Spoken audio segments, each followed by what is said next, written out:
Hello বন্ধুরা, কেমন আছেন? আশা করি খুব ভালো আছেন। তো আজ আমরা যেটা বলবো সেটা হলো টাইম ম্যানেজমেন্টের উপর বলবো। ম্যাক্সিমাম লোক তাদের টাইমের ব্যাপারে সচেতন না। সারাটা দিন এদিক ওদিক করে টাইম কেটে যায়।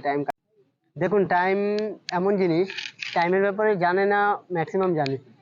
টাইমের টাইমকে মূল্য দিলে আপনি টাইমকে মূল্য দেবেন, একদিন না একদিন টাইম আপনাকে মূল্য দেবে। আর আজ যদি আপনি টাইমকে না মূল্য দেন, তাহলে সময় আপনাকে কি করে মূল্য দেবে? ভেবে দেখুন একবার। যে জিনিস আপনি দেবেন সেই জিনিসই তো পাবেন, আর না দিলে কি করে পাবেন? সেম জিনিস নিজের জীবনের সাথে এটাকে আপনি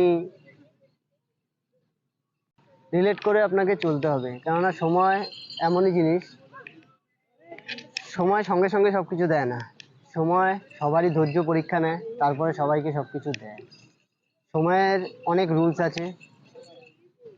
সময় আপনারও ধৈর্য পরীক্ষা নিয়ে তারপরে আপনাকে কিছু দেবে।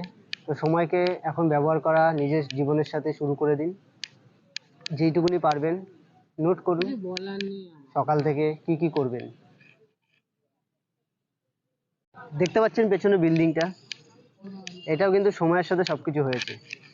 প্রত্যেকটা জিনিস 360 ডিগ্রিতে চলছে, ঘুরে ঘুরে চলছে। এটা সময়কাল, সময় চক্রের সাথে।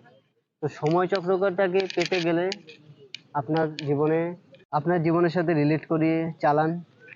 দেখুন, এর জন্য কি করতে হবে? সকালবেলায় আপনাকে আগের দিন রাতেবেলায় পরের দিনের জন্য টাস্ক করে নিতে হবে, যে আমি কোন সময় কি কি করব।